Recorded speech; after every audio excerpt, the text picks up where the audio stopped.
नमस्कार साथियों, मैं राकेश पूर्विया स्वागत करता हूं YouTube चैनल राकेश पूर्विया पर। हम समझ रहे हैं कुछ पटवारी एग्जाम, कांस्टेबल एग्जाम के राजस्थान जीके को समझ रहे हैं, जिसके अंदर मैंने राजस्थान परिचय आपको टॉपिक समझा दिया था। आज मैं लेके आया हूं आपके सामने राजस्थान कला एवं संस्कृति।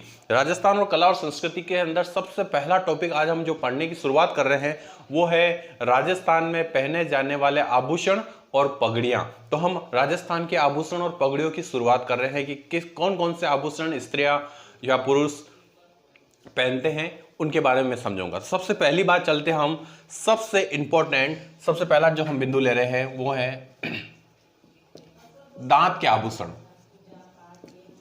हम सबसे पहले लेते हैं दांत के आभूषण। अब दांत के आभूषण कौन कौन से हैं ध्यान दीजिए। एक है चूप और एक है रखन।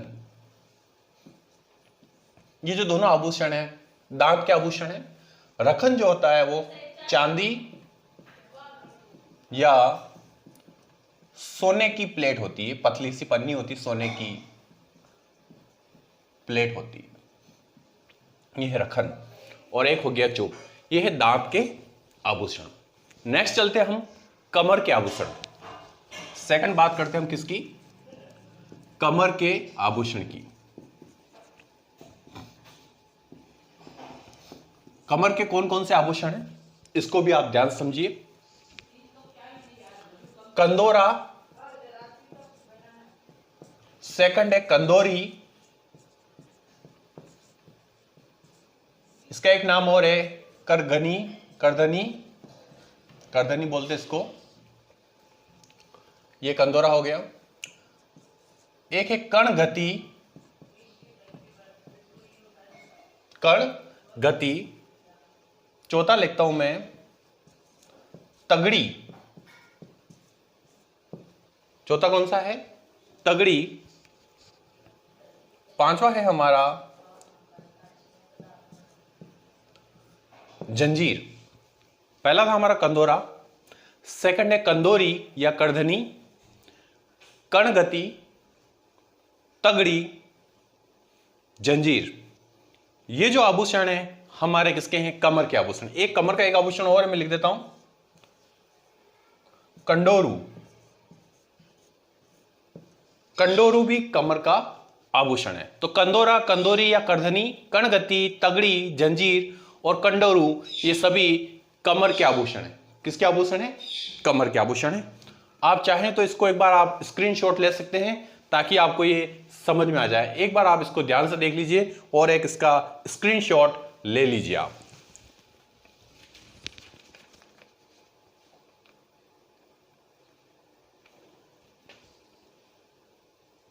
अब हम चलते हैं इसके आगे, इसको मैं हटा देता हूं, आपने ले लिया होगा स्क्रीनशॉट।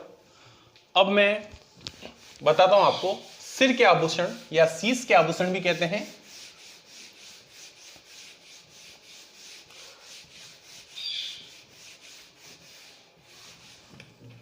सिर के आभूषण,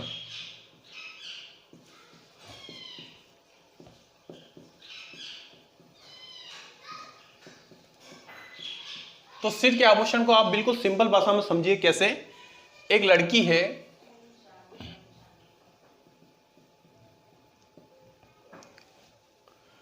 अब ये लड़की, इसका नाम क्या है? दामिनी। तो पहला आभूषण हो गया सिर का दामिनी।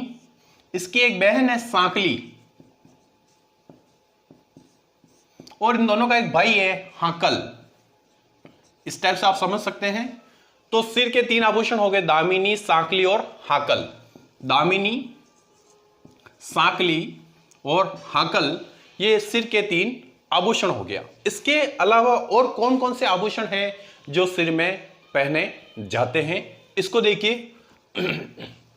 देखिए ये सिर है, इस सिर के अंदर एक आभूषण पहना जाता है, आप देखिए, जिसमें पीछे की तरफ धागा चलता है, इधर साइड पे भी धागा चलता है, इस साइड में भी एक धागा चलता है। ये जो आभूषण होता है इसको बोलते हैं गोफण।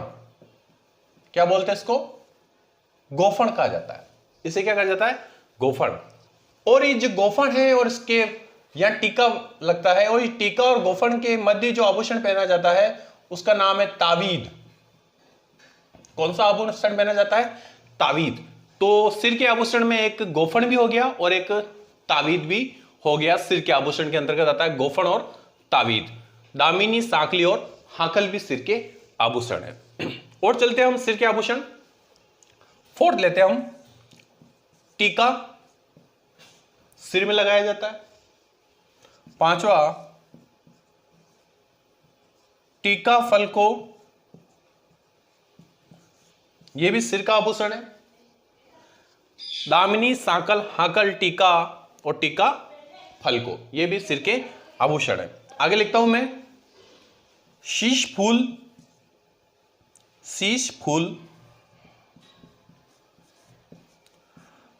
रखड़ी, शीश फूल, रखड़ी। फिर है आठवां टीकड़ी और टीकड़ा, टीकड़ी या टीकड़ा। हम लेते हैं अगला बोर, बोरला, बोर या बोरला। टिकड़ी, टिकड़ा, बोर या बोरला, ये भी सिर के आभूषण है। दामिनी, सांकली, हाकल, टीका, टीका भलको, भलको लिखता हूं मैं इसको, टीका भलको, शीश फूल, रखड़ी, टिकड़ी, टिकड़ा, बोर या बोरला, ये सभी जो आभूषण है सिर के आभूषण है। इसके अलावा भी कुछ और है जो सिर के आभूषण है, मुख्य रूप से इंपॉर्टेंट है, मैं आगे आपको बताता हूं। देखिए मांग, मांग टीका, सुरमंद और मेमंद। ये देखिए मांग में स्टार लगा देता हूं, इंपॉर्टेंट है। मांग टीका, सुरमंद और मेमंद, ये भी सिर के आभूषण है। मांग, मांग टीका, सुरमंद और मेमंद, ये सिर के आभूषण है। आगे देखिए सिर के आभूषण में, सिर के जो आभूषण होते हैं उन्हें कहा जाता है चूड़ा रत्न। सिर में जो पहने जाने वाले आभूषण होते हैं उन्हें क्या कहा जाता है? चूड़ा रत्न कहा जाता है। सिर में पहने जाने वाले आभूषण को चूड़ा रत्न कहा जाता है। चुंडा रत्न, चुंडा रत्न कहा जाता है। सिर में पहने जाने वाले आभूषणों को क्या कहा जाता है? चुंडा रत्न कहा जाता है। तो इस तरह ये थे सिर के आभूषण, जिसमें मैंने आपको समझा दिया। आप इसका भी चाहें तो स्क्रीनशॉट ले लें ताकि आपको पढ़ने में कोई दिक्कत नहीं हो। समझिए, इसको ले लीजिए स्क्रीनशॉट इसका।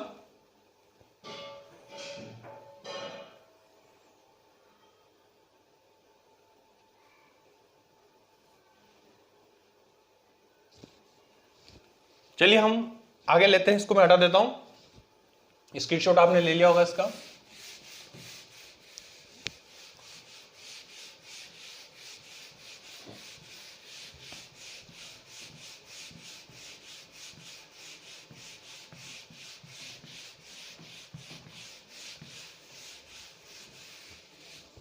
अब हम लेते हैं नाक के आभूषण। कौन से आभूषण? नाक के आभूषण।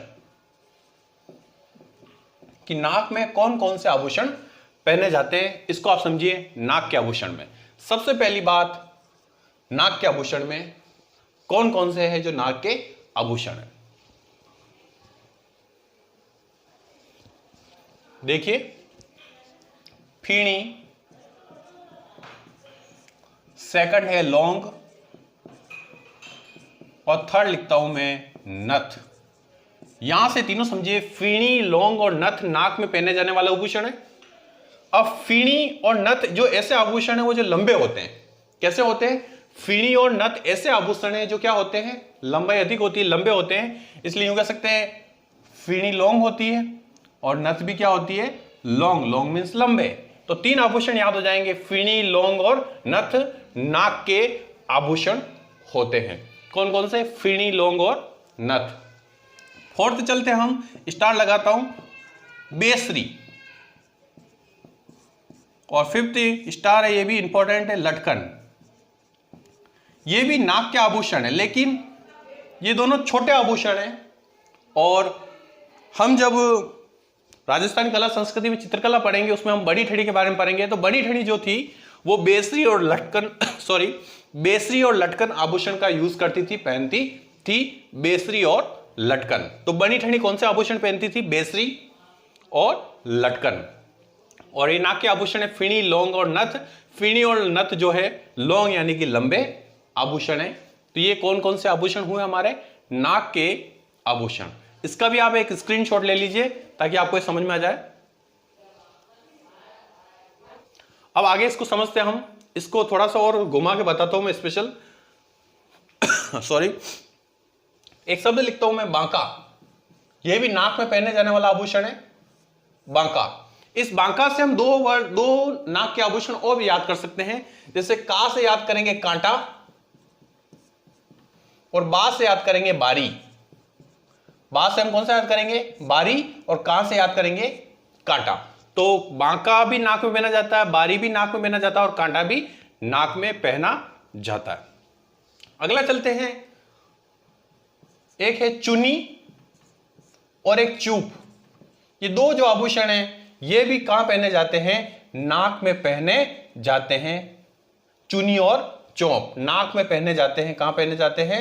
नाक में पहने जाते हैं। कौन से आभूषण? चुनी और चूप। ये भी नाक में पहने जाने वाले आभूषण हैं। ध्यान दीजिए, किसमें पहने जाते हैं? नाक में पहने जाने वाला आभूषण है चुनी और चूप।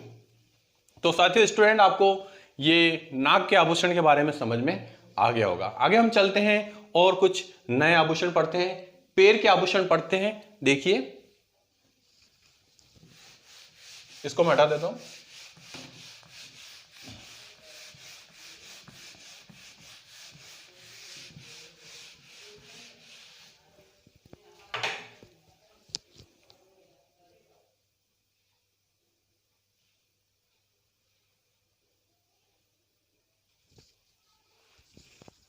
देखिए, अब हम पढ़ते हैं पैर के आभूषण। कौन से आभूषण पढ़ते हैं? पैर के आभूषण। समझिए इसको सिंपल भाषा में, पैर के आभूषण कैसे हम पढ़ेंगे। देखिए, मैं एक पैर बना देता हूं जिसमें सबसे पहले अंगूठा, फिर छोटी उंगली, फिर थोड़ी छोटी, फिर और छोटी, फिर सबसे छोटी। अब अंगूठे में जो आभूषण पहना जाता है तो वो कौन सा है? वो ध्यान दीजिए आप। अंगूठे में कौन सा पहना जाता है? फोलरी।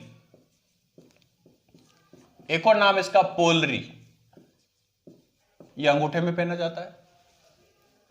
अगला चलते हैं, अंगूठे के पास वाली जो उंगली होती है इसमें पहनी जाती है बिछुड़ी। क्या पहनी जाती है? बिछुड़ी, जो सुहाग की प्रतीक है। महिलाओं के सुहाग की प्रतीक है। सुहाग की प्रतीक है बिछुड़ी, पहनी जाती है।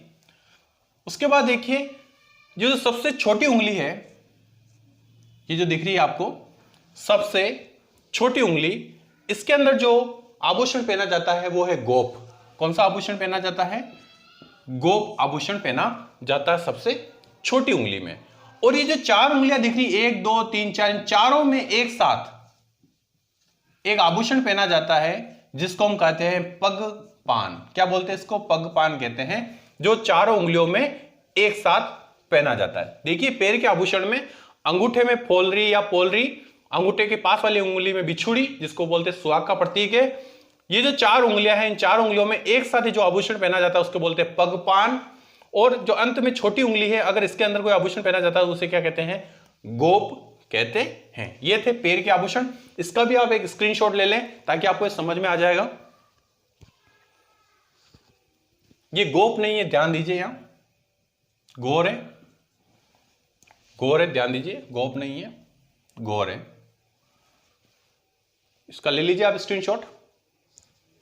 तो साथियों, आज मैंने आपको जो चीज बताई है, जो आज टॉपिक समझाया है, मोस्ट इंपॉर्टेंट है राजस्थान कला संस्कृति। मैंने आज से राजस्थान के आभूषण के बारे में समझाया। और भी आभूषण बाकी हमारे, वो हमें कल के नेक्स्ट वीडियो के अंदर आपको मैं डिस्क्राइब करूंगा और बताऊंगा। आज के लिए इतना ही। जो भी लोग इस चैनल पर नए आए हैं तो आज ही राकेश पूर्विया चैनल को सब्सक्राइब कर लीजिए, बेल आइकन को क्लिक कर दीजिए ताकि नया नोटिफिकेशन आपको मिल जाए। तो आज के लिए इतना ही, धन्यवाद, जय हिंद।